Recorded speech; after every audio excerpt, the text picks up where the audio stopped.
तो देखो चैप्टर तुम्हारा प्राथमिक क्रियाएं है ना। तो क्या होती है प्राथमिक क्रियाएं, बताओ क्या होता है प्राथमिक क्षेत्र। इसका नाम प्राथमिक क्षेत्र क्यों पड़ा। चलो देखो उस समय के बारे में सोचो जब ना तो फैक्ट्रियां थी है ना, ना गाड़ियां थी, ना मार्केट थी, ना साधन थे कुछ है ना।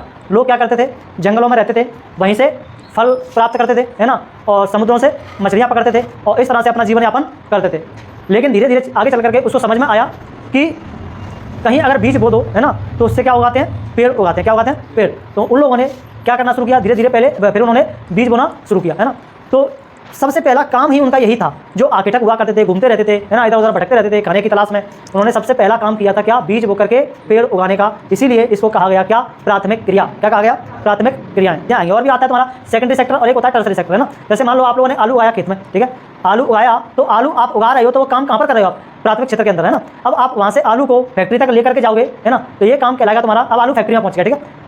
अब उससे बनाए वहाँ पर क्या, चिप्स। क्या बन रहा है, चिप्स। अब वो चिप्स कहाँ पर बनना है, फैक्ट्री के अंदर बनना है। तो ये जो काम होगा तुम्हारा, वो काम होगा कौन सा, सेकेंडरी सेक्टर का। किसका, सेकेंडरी सेक्टर का, यानी कि द्वितीय क्षेत्र का है ना। और तृतीय क्षेत्र का फिर से वहाँ से जब चिप्स बन जाएंगे तो उन चिप्सों को वो कहाँ पे भेजेंगे, मार्केट में भेजेंगे, दुकानों के पास। लेकिन वो किसके थ्रू जाएंगे, किसी ना किसी साधन के थ्रू जाएंगे, किसी ना किसी की हमें क्या लेनी पड़ेगी, सेवा लेनी पड़ेगी। तो वो जो काम होता है सेवा वाला, वो आता है तुम्हारा टर्सरी सेक्टर में, यानी कि तृतीय क्षेत्र में। और जहाँ पर अपन चीज़ें फैक्ट्रियों का उत्पादन कर रहे हैं चीज़ों का, वो आता है तुम्हारा द्वितीय क्षेत्र में। और जो अपन कृषि में काम कर रहे हैं खेतों में, वो आता है तुम्हारा किसमें, प्राथमिक क्षेत्र में, ठीक है।